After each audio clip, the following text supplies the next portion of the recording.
But yeah, man, before we start, that's good to see you, though, V. Yeah, real, man, same here, man. For real. Same here. I still got a whole bunch of people that still reach out, man. You put me on the stage. You know what, man? You know, I actually posted a picture on Instagram where we was in All Hands the other day, and somebody took the back shot or whatever. But I remember, man. I remember, dude. You came to me and you was just like, "Hey, man, I really want this opportunity." And I moved it, and you got it, man. Not face, bro. And I remember the first. Remember you did the at the bank. At the bank. You came. It was like you came to interview me. Like, you know what? Let me go see what he say before I put him on stage. Like where you speaking at? And I'm like, you know what? I actually gotta. And bro, when you came and saw me speaking, you was like, yeah, you can do this. Yeah. But you know what was crazy about that though? What's that? After the second speach, they pulled me in the office and they was like, okay, Dion, so with your speeches, not so much about you. Motivate them for like production. You know what I'm saying? That threw me off. After that, I'm like, I kind of threw my whole look. Because you know how I come up there telling my story, you know, this. Yeah, but I get it though. It gave me an opportunity to like really get on stage and talk in front of 200-300 people, you know what I mean? And but it was like you had to start somewhere, man. Facts. That's basically what it was. You know, you had that passion, you had that opportunity, you jumped into it, and that's all you need, man. You created waves in the ocean. And now I'm finna show you something full circle. What's that? So before then, Mozzie didn't know me.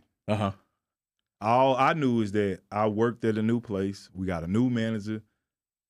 He cool, right? I tell you, man, I want to be a motivational speaker. Boom. You tell me, okay, I'm gonna give you an opportunity. Yeah. You gave me an opportunity to speak. During that speech, after that speech, this man walked up to me and said, hey, bro, I like that speech that you just gave. Yeah. It inspired me. Okay. Let's talk. Okay. Yeah. And guess what? Since then. Now we here. Now we here. That's wild, man. So yeah, without that, now we here. Never done that. So if you would have never gave me that opportunity, we wouldn't be sitting right here right now, man. Man. Yeah. So I appreciate you, bro. Hey, no doubt, I appreciate you, no doubt, man. So yeah, man, let's get into the show, man. Let's get into it, man. Shoot, man. I appreciate you, for real. You gonna have made me shed a look. You know what I'm saying? Oh man. Don't be in there crying. Man, let's get into it, man. What?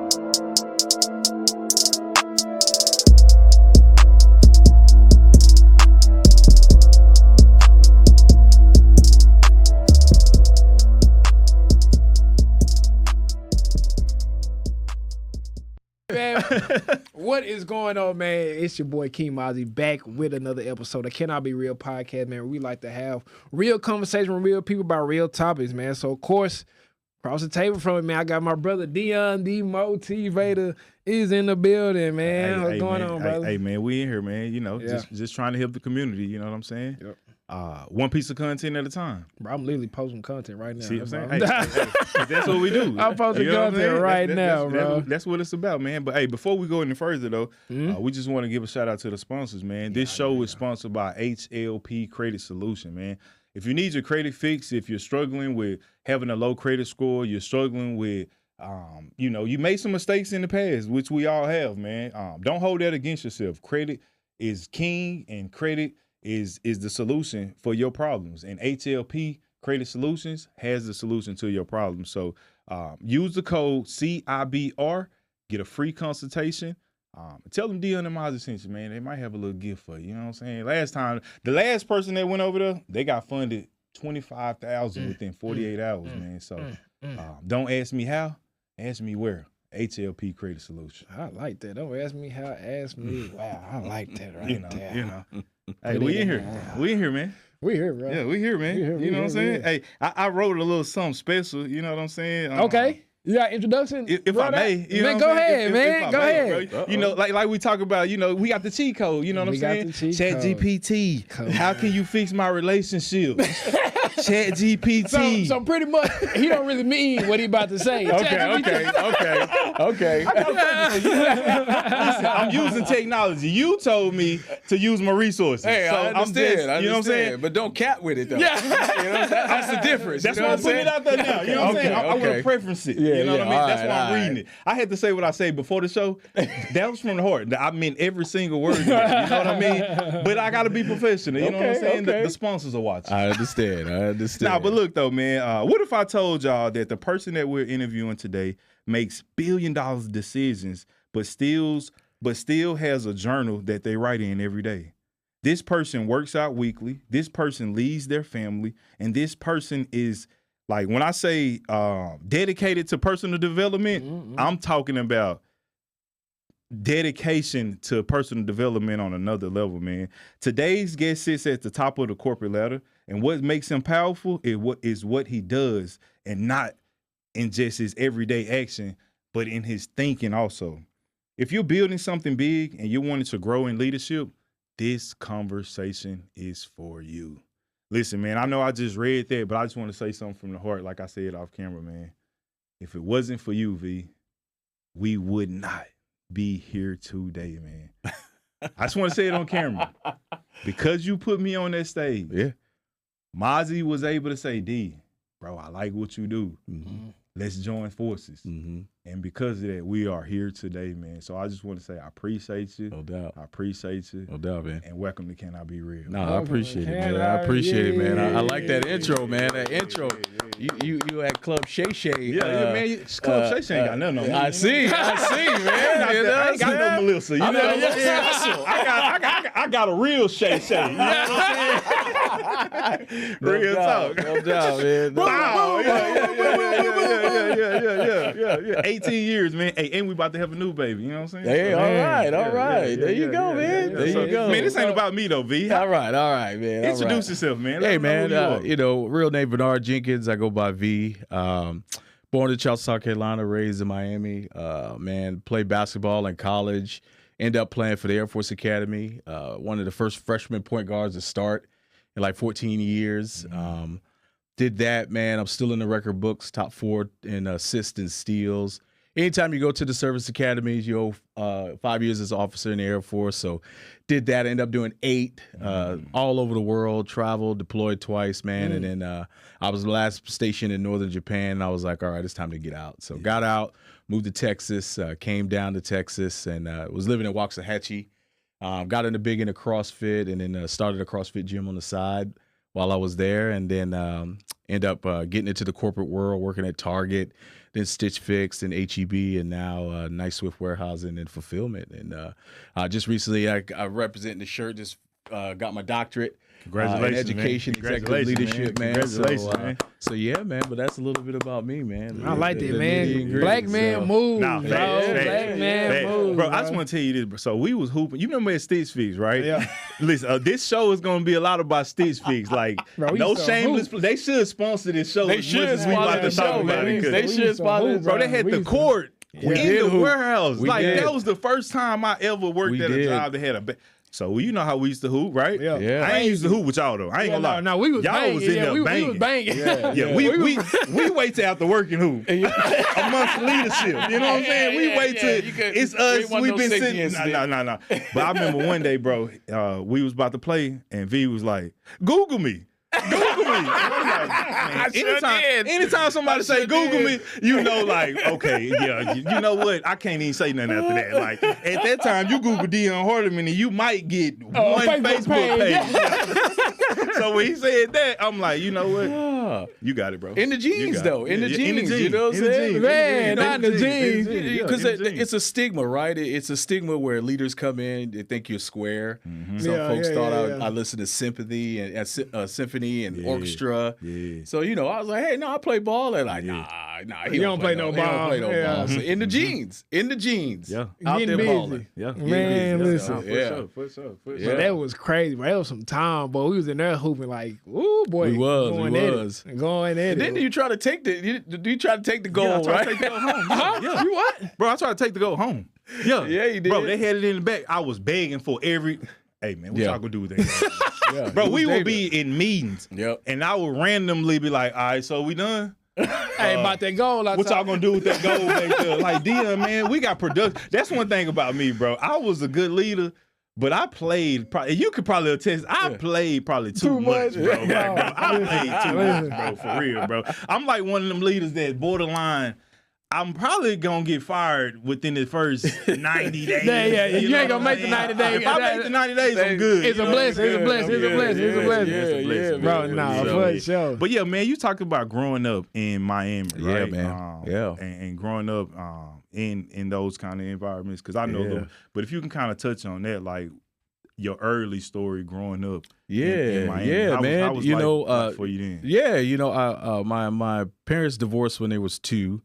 And it was crazy because my dad's from Miami and my mom's from Charleston, and they flip-flop once they divorced. So now my mom's still in Miami, and my dad passed in 2017. But we went back. I kept going back and forth, and my dad was, he was a big-time dope boy in Charleston, South Carolina.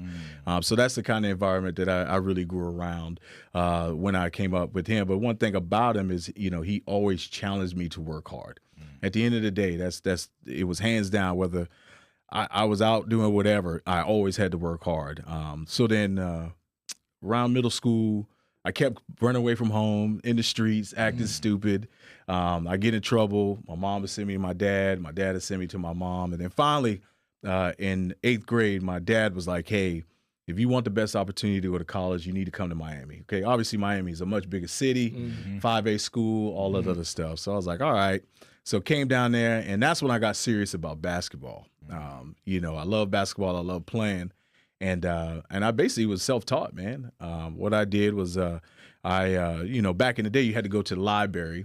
So I went to the library and got the little basketball book and all the drills, and I would do the drills. It's for TikTok now. Yeah, it's way bro. TikTok. Bro, imagine saying how to do a crossover step back. Page 13. It was on page 13, dog. Yeah, you can hold it.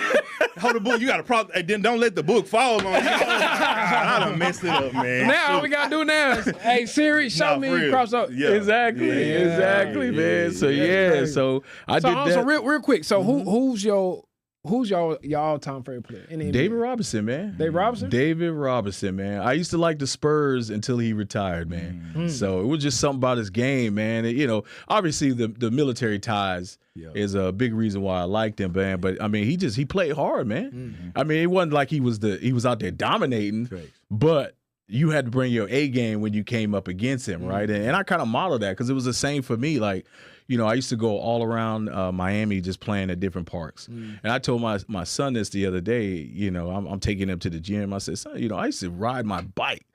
Miami, it's 105 with humidity, and I'm going park to park playing and trying to perfect my game every single day, man. I remember telling myself, I wanted to be different. Now, everybody, all these players, they was the fancy crossover. You can only go right.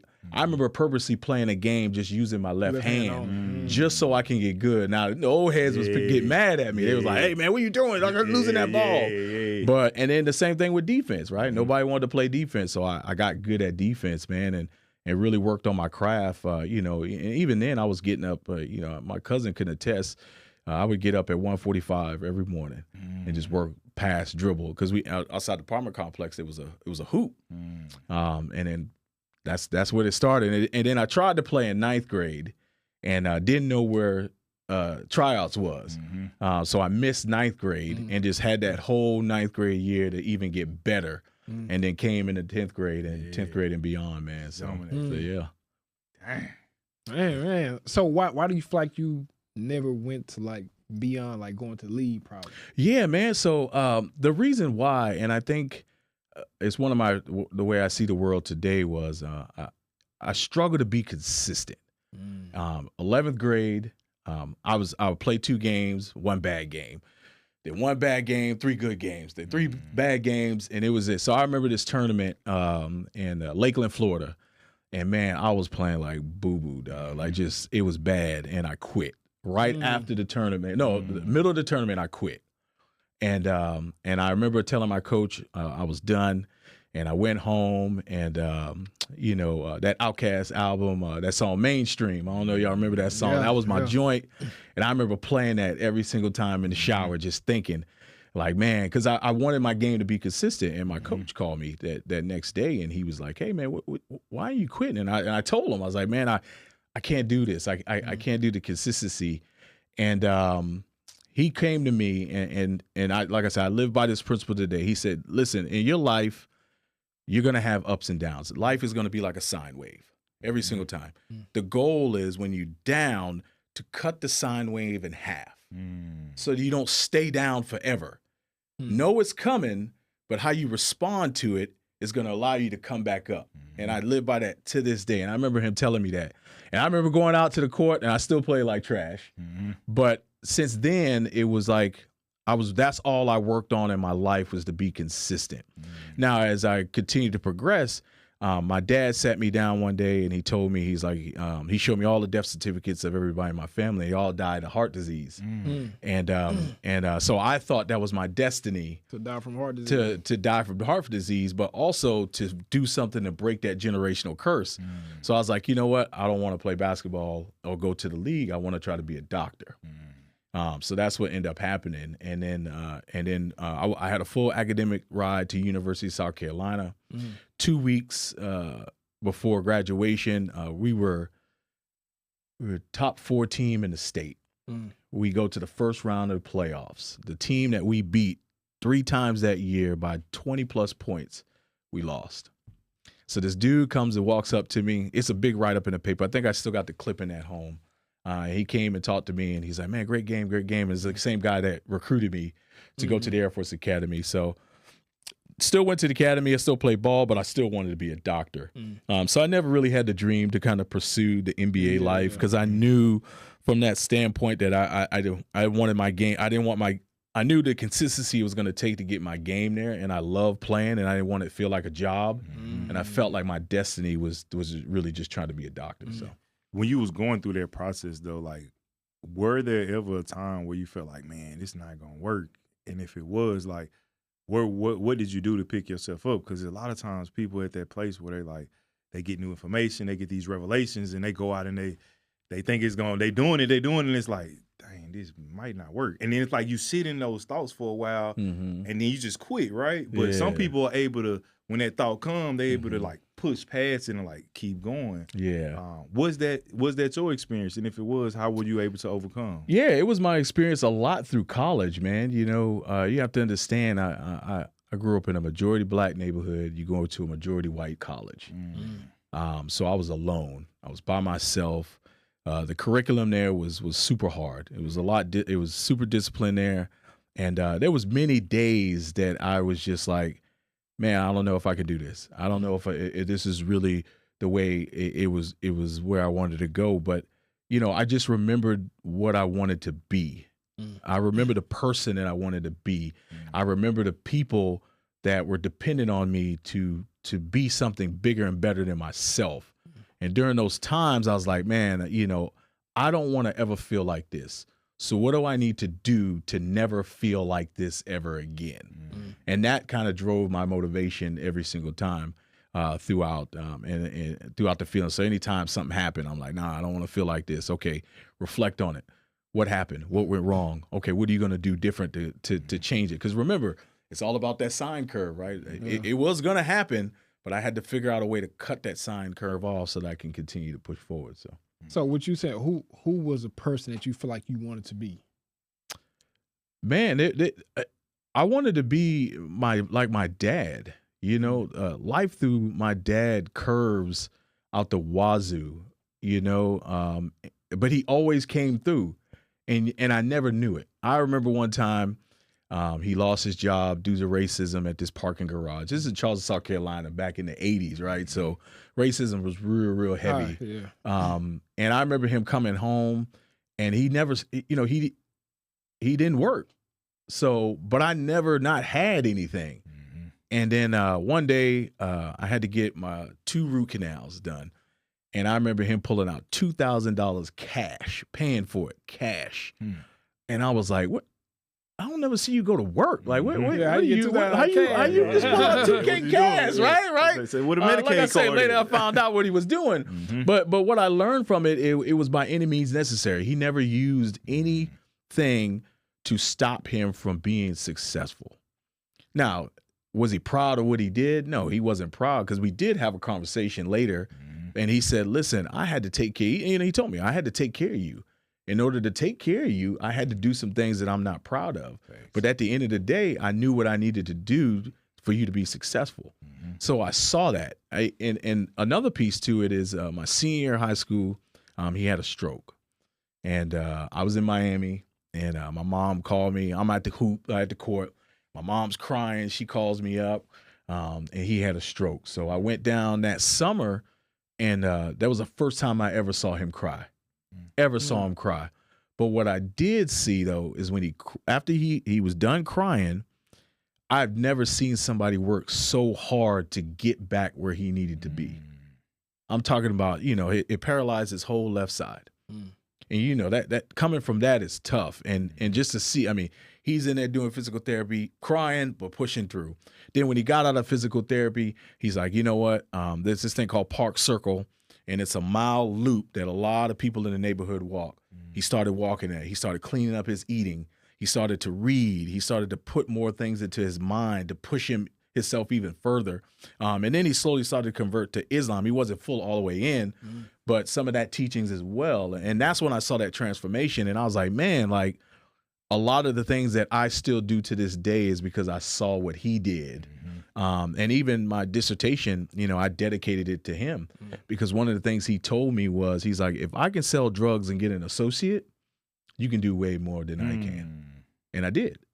So that was my motivation in my life, was my pop. So man, shout out to the father. Yeah, man. Shout out to the father. You just need to be there, man. Come on, man. Come on. No And doubt. I think that's the thing too. Like I was talking to my son today. I ain't gonna lie, man. He played.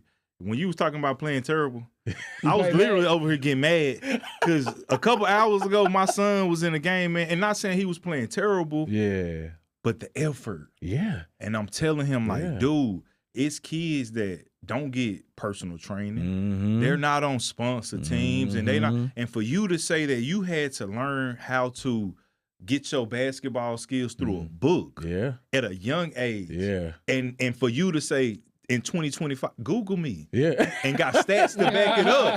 You know what I'm saying? Like, it's no excuses for anybody, man. You know what I mean? Excuses. So it's like, I hear you talk about, like, and I know you for being like a big routine person. Hold on, Google me is crazy. Bro, listen, bro. Hey, Google me is crazy, bro. I never had nobody Google tell me crazy, bro. to Google me. But, bro, in a humble way. Like, bro, it was like smooth, like, Google me. Hey, with the jeans on, check up. Google me is crazy, I was like, bro. what do I do after that? Do I go at you? Do I try to? Do I be like, you know what, man?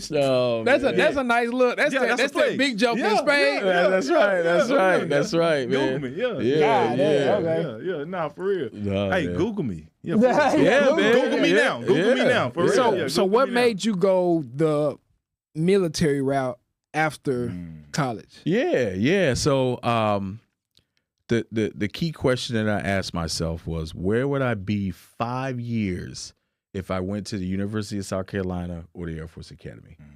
And I said, I think I would have a better future going to the Air Force Academy. And it was funny. I graduated May 28th, 2003. May 28th, 2008, I just came off my second deployment. I got orders to northern Japan. And I remember looking up when I was deployed, and I said, yep, I made the right choice.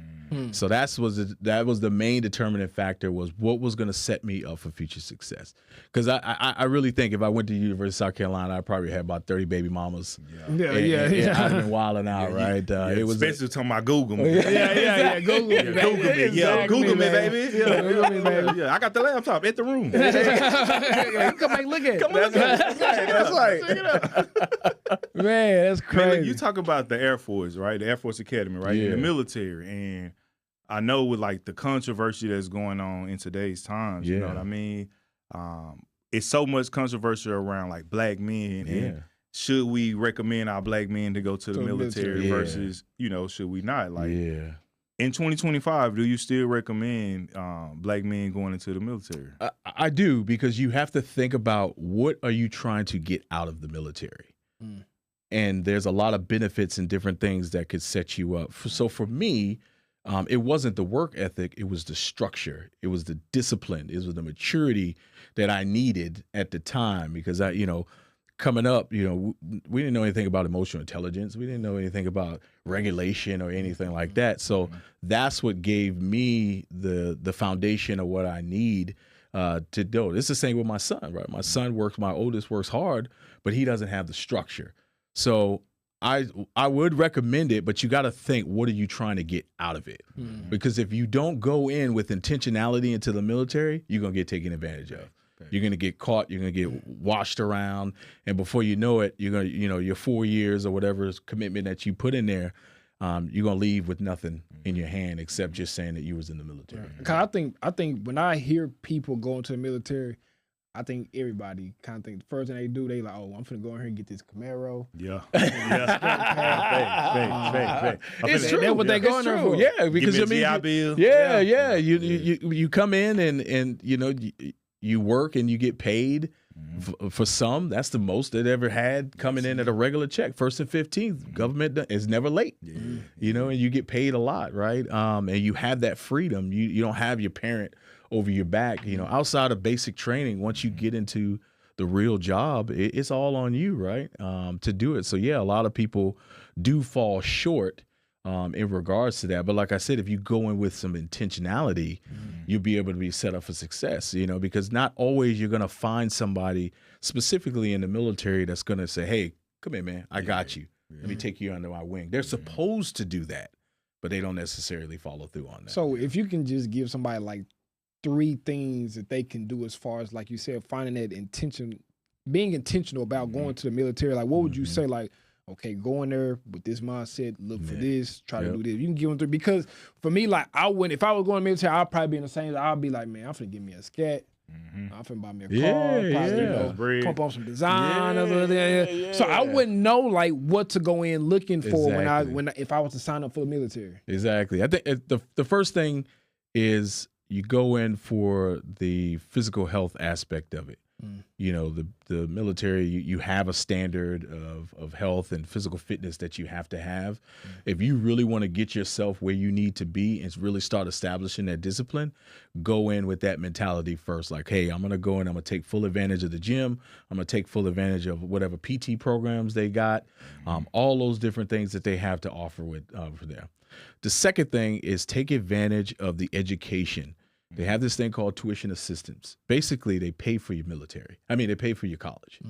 So go in there and say, hey, all right, soon as I get to where I need to go, I'm going to go find out what schools they have in the education center and find out what stipend do I get for that TA, and then I'm signing up for classes immediately so that you can start getting that education paid for free.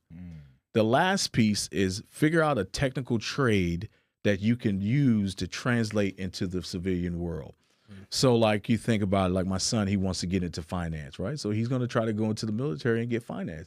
They train you in certain skills that you don't get when you come out of college per se. So now you got your foot in the door to help you be successful. And I give you an example. My cousin been in the military 23 years. My wife is currently in the military. She's 23 years as well.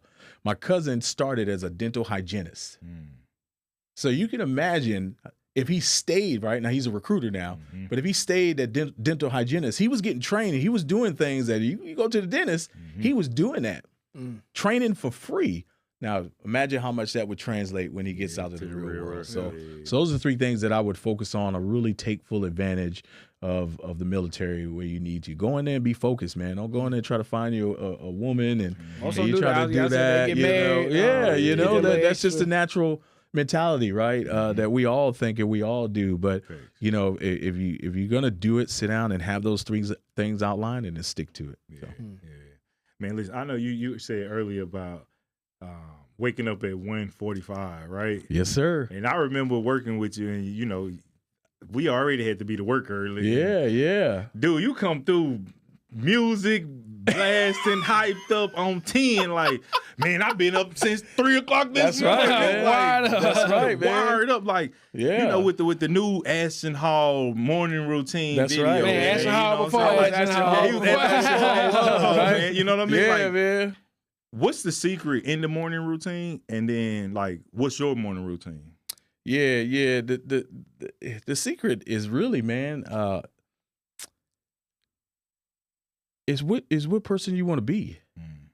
You know, at the time when I was getting up at 2:45, you know, I had a lot going on. I had a full-time business. I was working full-time. I had my family. So how do you squeeze all these things into one? I was competing heavy with CrossFit too. And so it was by any means necessary, man. I had to get it done, and I got it done, right? And that's what I had to do in order to be successful. One thing I used to tell my athletes all the time is you don't have to be 100% to perform. Yeah, and really think about that. You don't have to be 100% to perform. That means that you better figure out a way in order to get the outcomes that you want by any means necessary. If you got to get up at 1, you got to get up at 1. Something I always tell people all the time too is, you know, when they talk about wanting to do things and having a routine, is you're not tired enough yet. You're not tired enough. Trust me, when you get tired enough, you're going to make that decision. But if you keep making excuses, you're not tired enough yet. So my routine, and it benefited me, right? Because when I started writing my dissertation, what did I had to do? I had to get up 2 o'clock in the morning. I had to write. I already had the structure from there. But since I've graduated, my routine, I get up about 3 o'clock. First thing I always do is pray. I do that. And then I hit the gym, man. And I turn the music up, or I usually do some cardio in the morning, and I'll have my YouTube videos, whatever is needed at the time. And then after that, I journal. I have a journal. I've been journaling for about 4 years now, consistently 4 years now. I journal, and then I read a book. Typically 5 to 10 pages a book. But I get through, because I read so fast now, I can get through. I'm on my 9th book right now. I'm actually doing a devotional, a 42-day devotional type book overall. But from there, yeah, and then I come back home, shower, see the family off, and I hit to work. And then typically when I come home, you know, is either I work my youngest out at the gym, and then I spend time with the family, man. So. Man, by the time you go to work, you done had a full day. Yeah, man. Like, for real. Yeah, for real. Yeah, 100%, man. 100%. So that's the thing. You know, I don't remember back in the day, I used to get them emails at 2, 3 o'clock in the morning, man. He already up. It said that was me, man. So that was me. No lie, man. Like, as a leader, right? I always consider myself a good leader, right? Yeah. Because before I became, worked at Stitch Fix, I worked at a paint company, manufacturing company, where I moved up to 3rd in the company. I was superintendent of the plant, and it was 75, 80% Hispanics. And I was the first black male to do that at that company, right? Yeah. So I come to Stitch Fix with my chest out like, man, I'm big dog. I'm a leader for real. Yeah. So I thought, right? Until I got challenged by you. And at first, I ain't lying, man, it was kind of hard because I'm like, man, why are we doing all this stuff? You know what I'm saying? It's like, bro, this dude got us, like, we got a book club. Like, bro, we here to manage people. Yeah. Like, you sending me home. I got homework, bro. And you working a job. You already out of school. I'm getting mad. But not realizing, bro, it was changing me into another person, like you say. Yeah. In order for me to be the person that could stand on stage and speak to 200-300 people in a corporate setting, I had to do the activities of that person and the journals you gave us and the books you had us read and all the challenges, bro. Even in the meetings, it's like, Dion, you talking today. What? You got to know your numbers. You got to know your business at all times. So now when you see how I operate in business, it's because of things like that. Like always knowing your numbers, always knowing where you at, always knowing this for the leaders out there. If your manager asks you, how's your day? He don't give a damn about your day. He want to know how them numbers. How's production? You tell him, oh, we're doing good. Production is up 15%. That's right. Picking is down 10%. That's right. But I have these things in place, and we're trying this. Guess what they're going to do? They're going to back off me. But this was my problem at first, and this was where a lot of leaders struggle with. Hey, how your day going? Oh, I'm good. Yep. I'm doing this, and you get, and then, okay, so how many people you got? I think I got 4 people that called in. Where your production at? We down 30%. Let me check. And then that's when but it was frustrating, but I had to realize, bro, if you just take care of your business and know your business at all times, it will help you. So I will say, man, like those things that you do as a leader, man, like keep that up, man. I know you are, but like it helps people even outside of it does. You know, the work environment, because you said something to me when I was going through a personal issue, and you said it on the show. You said you not gonna do nothing different until you like tired of what you going through, man. And I sat with that, and I'm like, dang, man, like I'm really not tired. Because when you tired of something, you're sick and tired. Come on now, you make a change, man. So I will say, man, in leadership, right? Because you are a leader, right? And a lot of people think like leaders are like can be made or leaders are born. Like what are leaders? They what is the nature versus nurture, right? Yeah. What's your stand on that? And what makes someone a good leader? Yeah. I think the first part, I think it's a combination of both. You know, there's so many theories out there from a research standpoint on that, you know, that there are leaders. You have inherent qualities about yourself that help you and be more inclined to be a leader. And there's other theories out there that say, hey, I can give you this type of thought process and you can learn. So I think it's a little bit of both in it, right? We all have something that we're good at. How do you take that and maximize it to get a positive result in what you're trying to do? That's where the magic is as well. But then on the flip side too, you know, if there are things that you're not great at, how can you work on? How can you expose yourself to those things so that you can get better over time? I remember the guy at Stitch Fix, I forgot his name, Eric, the one who used to always wear the hoodie all the time. With all the tattoos? Yeah, with all the tattoos, man. Yeah, you know, you would have never thought that he could ever be a leader, right? But what I was able to get him to be was someone that was approachable, someone that could build connections, someone that was more on the softer side so that he could have that influence. That wasn't natural to him at all. So it was actually taught in regards to you, Dion. You're charismatic, right? You guys are charismatic. You guys have the gift of gab. You can talk. You can get people in the room, right? That naturally, that skill set makes you a great leader because now you automatically get influence right off the jump. Now you just got to figure out how to use the influence in the right way to push teams toward a production goal, or you know, if they're behind on something as well. So those are different things. I think a leader is someone who can have an impact all the way across the board holistically. That is, you can put a leader in any environment and they can get a result. Whether they and I tell people all the time, you know, I'm a therapist, I'm a coach, I'm an uncle, I'm a brother, I'm a manager. Whatever that person needs me to be, that's what I'm going to be, so that I can help them be successful holistically. And to me, that's what a leader is. Example I always use with my team all the time. It was a guy on the phone. He was just like, man, you know, we're doing a culture survey, and he's like, I don't want to put this on there because they're gonna know it's me, and it's gonna come back. So I don't feel comfortable saying it. And I said, listen, I understand how you feel, man. You don't want to put your name out there. They know you said that, right? But my words to him, I was like, but what would a leader do? What would a leader do? A leader would figure out a way. How am I going to push this information so that it lands correctly to the people that need to hear it so they can do something about it? That's a leader. And I said, I challenge you to think that way. I said, I'm not going to tell you what to do. I'm going to respect your opinion, but I'm also going to challenge you to think like a leader. And to me, that's what a leader is. No matter where you put that person, it doesn't even matter. They can figure out how to get that result out of that individual. So.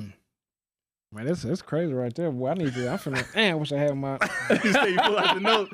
Nah, for real. So look, people, it's for those people that because we we done kind of like gave them a structure, right? Because I feel like through this conversation, we're talking about leadership, right? And you being like the example of like the epitome of like when you think of leadership, like you want like somebody at the top, like of their game, right? They're leading on a high level, and you're doing that, right?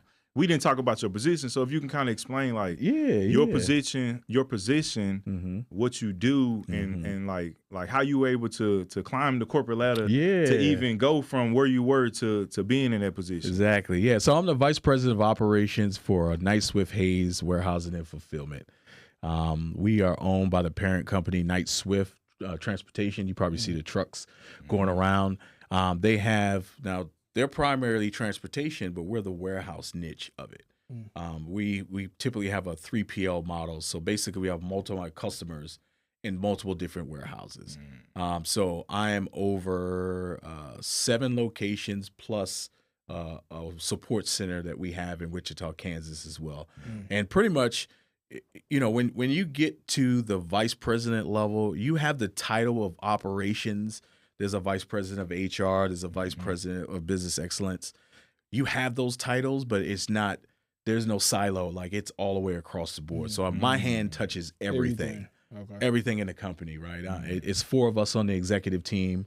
The president, who's my boss, and then myself, vice president of business excellence, and the vice president of HR. So we're responsible pretty much for a lot of decisions of the company currently and for the future as well. So what got me to where I am today was a lot of it was just the self-development and what ended up happening was, and you hear me say this a lot, right? It's who do I want to be? And there's a book, What Got You Here Won't Get You There. Meaning that as you continue to climb up in the corporate world, in life in general, it requires different versions of yourself. But you can't make that jump until you can do it right now. So that's what I had to do throughout my career. So I said, okay, when I was a supervisor, I said, okay, how does the senior ops manager operate? All right, cool. I'm going to do those things and I'm going to work on those things that they're doing so that my boss can see, so that when they put you in that role, because what they don't tell you is when you get promoted, there's a baseline knowledge and expectations and skills that you are supposed to have. And if you don't have them, you're a fraud. So that's why a lot of times I was telling these guys like, hey, do this, do that. Because it was preparing them for when they have to do it, they had the skill set. So that's what I would do every time I went to a different place. It was, if I'm going to lead at the next level, what do I need to do now? And that's what I did. And it just kept going up and up. And there was some frustrating moments throughout, right, where you feel like you're doing or you're ready. And then what I realized was I wasn't ready because there was a different avenue of maybe an emotional intelligence that I didn't tap into, or my ability to communicate, or sitting in a room with 7 executives and figuring out how to get my point across, right? I didn't have that exposure, but you're required to do that at the next level. And I'm glad some of those things held me back, because then when I got those opportunities, then boom, when I was able to get promoted, I was able to move. I was already ready. And then the other thing that helped me out too is a lot of times it's like when the dad goes on vacation, and what's the first thing he say? Are you the man of the house, right? Yep. I had a lot of those opportunities where my boss would leave and they would put me in charge. So what I told myself was, if I am going to be this person, I'm going to use this opportunity to do it and see how I would do it, and then get feedback on how. And more specifically, at Stitch Fix, when Dan would go out, he would say, hey, V, you're in charge. I would try to be the GM. I would have a routine of the GM. I was like, this is what I would do. This is what I would do. And then when he came back, I would ask everybody, all my peers, hey, how'd I do? Do you feel like I'm somebody that you could work for? And then that's what kind of helped shaped as I continued to progress in my career. And that happened, when I came to Knight Swift, I was the director of operations. And once again, it was like, okay, there is no VP there. So how do I do this? And I did it. I was able to unite the company as one. I was able to turn operations around. I was able to train my replacement. And with 8 months, I became the vice president. And then my replacement became the director of operations. So it was that mentality of kind of like, hey, I got to make sure that I can operate at this level, but then I got to bring somebody with me as well. And that's been the motto that I've done throughout my whole career. And that's what really helped me be successful in getting to where I'm at today. Because there's not many black executives at all. And I remember working for a lot of companies. I remember working for HEB and getting on a call and it was only 2 of us out of 30. Damn. So I'm just sitting there like, hey, man, we get Hey, bro. Hey, blink twice. Yeah, exactly.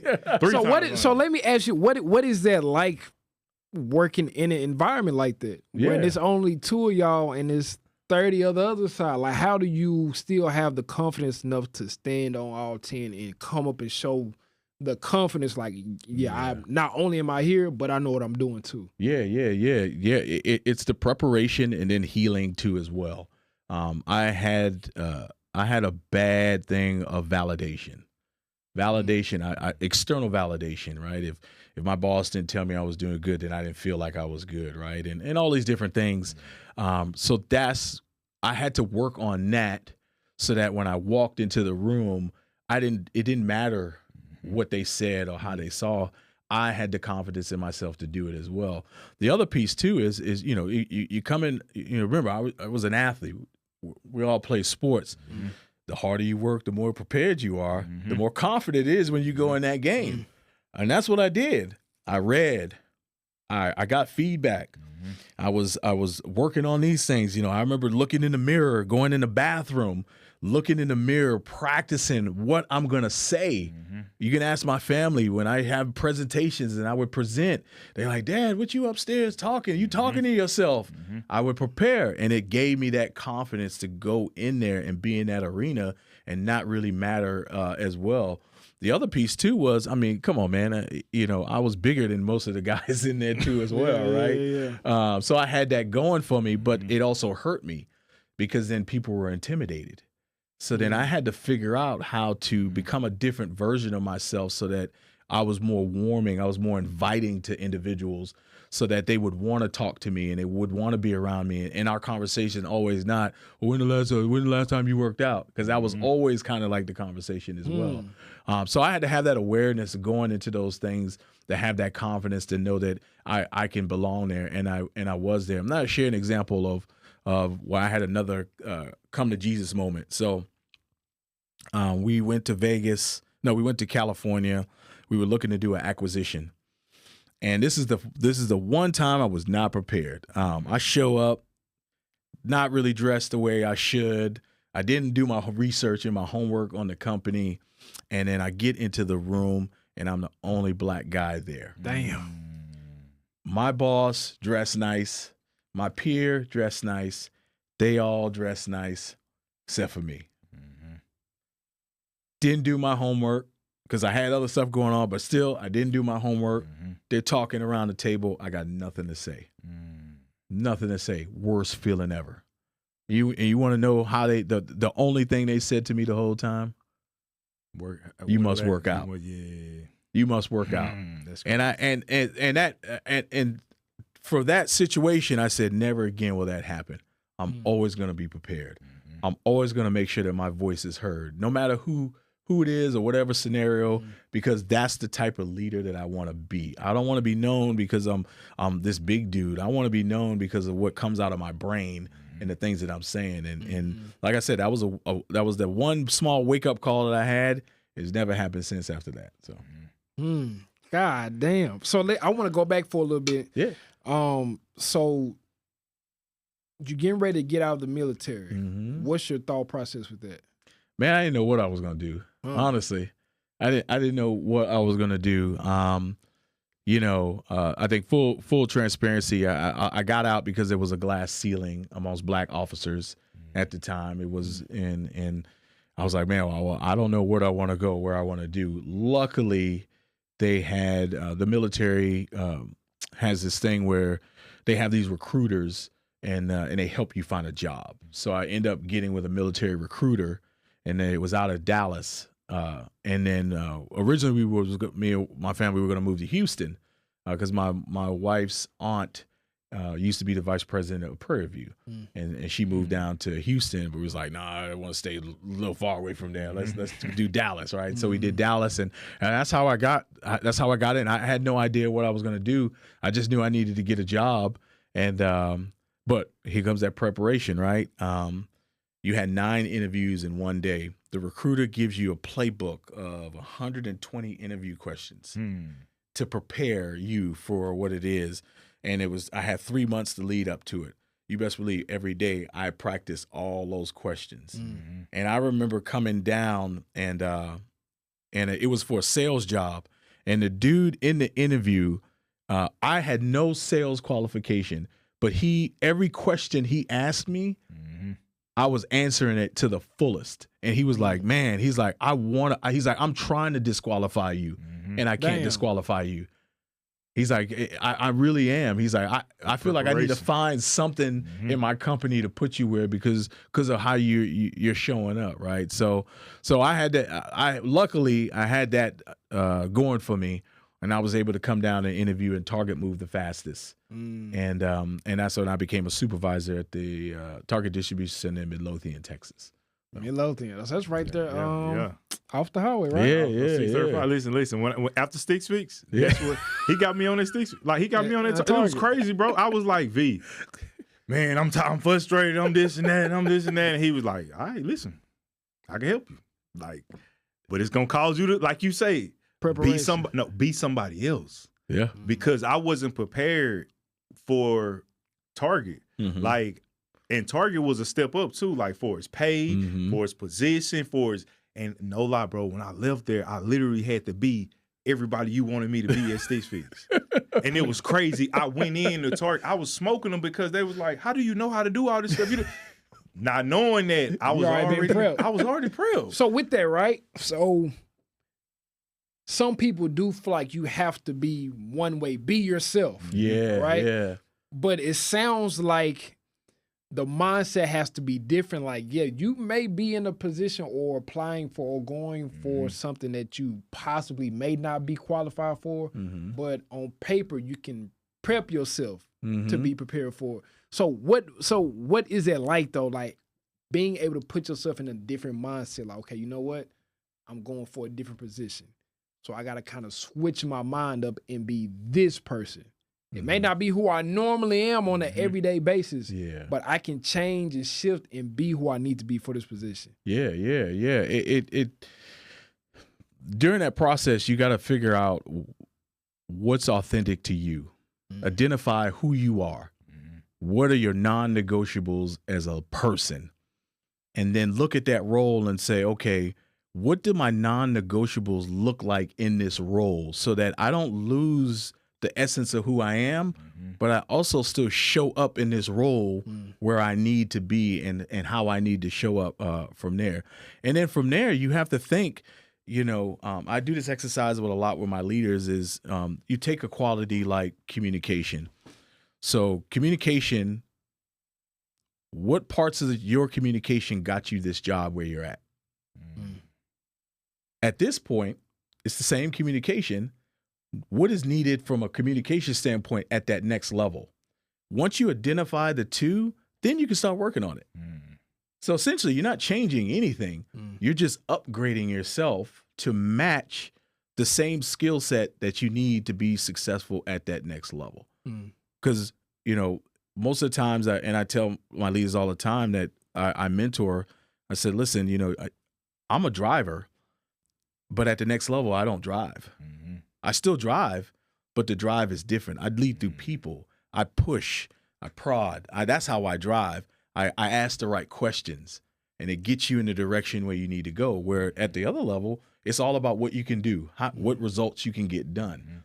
And a lot of people struggle with that transition. So that's basically what you really need to do. Find out from an authentic standpoint, what are your non-negotiables, okay? And then what does those non-negotiables look like at the next level? And then think about the skill sets that you have and say, okay, what does it look like at the next level?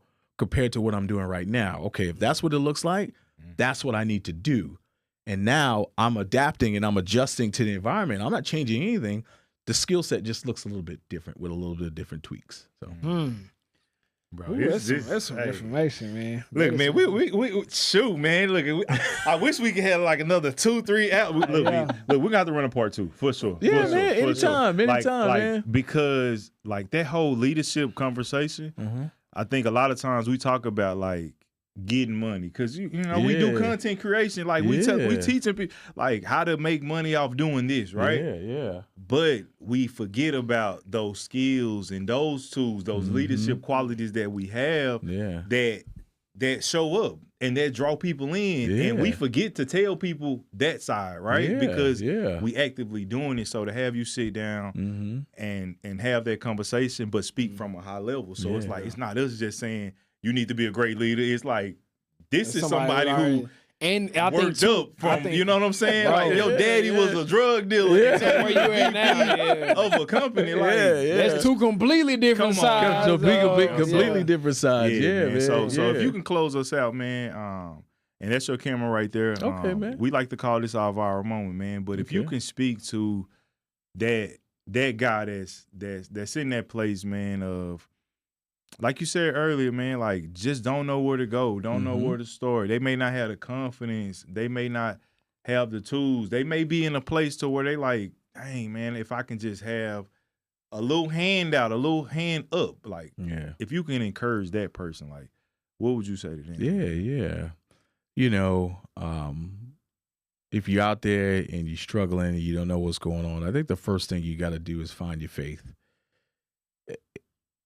Without the faith, without the guidance, without understanding that there is a God out there that's going to watch over you, protect you, and guide you, and give you the basic foundation that you need, that's going to help you, give you that structure to know that there is hope for you that's out there. The other thing too, man, is don't let your environment dictate your success. Don't let other individuals dictate your success. Just like we shared, right? I went to the library. I got a basketball book to prepare myself for the Air Force Academy. I got a Navy SEAL book. I remember there was an old white guy in these little hoochie daddy shorts on the front cover, right?